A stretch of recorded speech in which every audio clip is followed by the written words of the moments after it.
Thank you guys for coming today, for allowing me to give you this speech.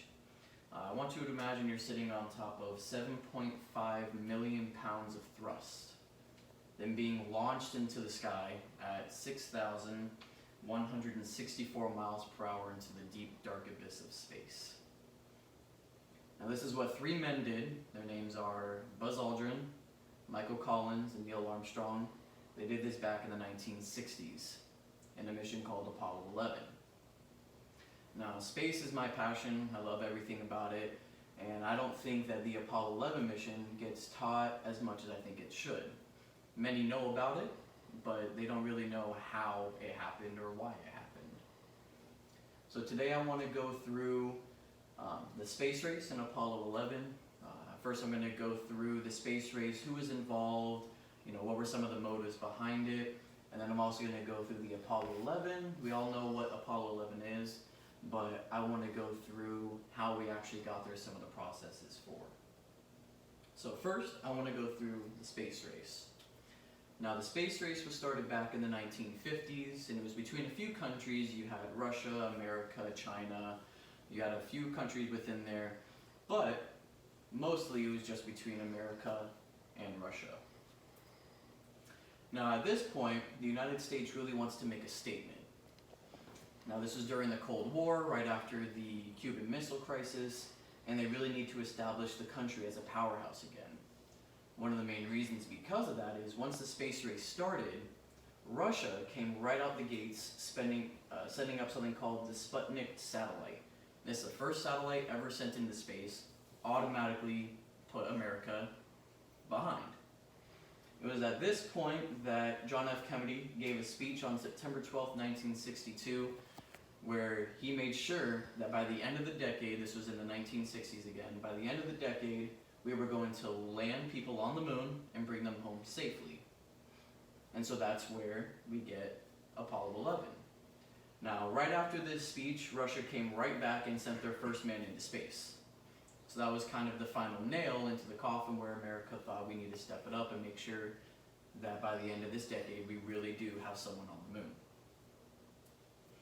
Now again, who was involved was mainly the United States and Russia. Again, there were a few other countries involved, but the two powerhouses within this space race was America and Russia. Now, in order to get to the moon, it was a multi-step process that took about 10 years, almost. It started in 1962, and that speech was, and then we sent a man to the moon in 1969. But before that could happen, we had the beginning missions that led the way for the final Apollo 11 mission. And those were called the Gemini missions. There were 12 of them, and within those missions is where all the testing happened. So of course we had multiple different rockets, new technology we were working with, and it all had to be tested. Some of it could be tested here on Earth, but this was a space mission that had to be tested in space.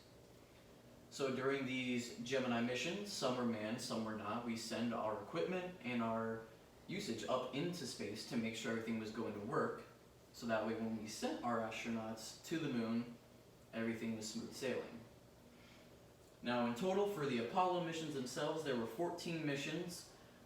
Some of them, again, were some testings, but that was after the Gemini phase. Now this is the one and only way that we could have gotten to the moon, and it is the Saturn V rocket. It used to be the biggest and most powerful rocket known to man up until current times when SpaceX came into the picture with their Falcon 9 Heavy. But up until recent, this was the most powerful rocket known to man. Now here's how it works. It's a multi-stage rocket, and you have to understand this was breaking technology at the time and actually led the way to all of our rockets that we have now. So the first stage, here we have 5 rockets. There's 4 on the outside, 1 in the middle, and then it broke off into our second stage where there were 3 rockets. From there it broke off into our third stage, which got us closer to the lunar orbit, and then as we got closer we had our 4th and 5th stage, which had our lunar lander and our way home. Now, this weighed upwards of 6.54 million pounds, and it stood just over 363 feet tall. So not only is it the most powerful, but clearly it is the biggest rocket that the world has ever seen, and it moved our astronauts at 6,164 miles an hour. So in conclusion, today we went over what the space race was, kind of who was involved. We also went over what led up to Apollo 11 and a little bit of details on how we got there. I really hope that you were able to learn something here today. Again, I know this isn't something that we really go into detail in school nowadays, so I really hope that today you were able to learn something new. Thank you.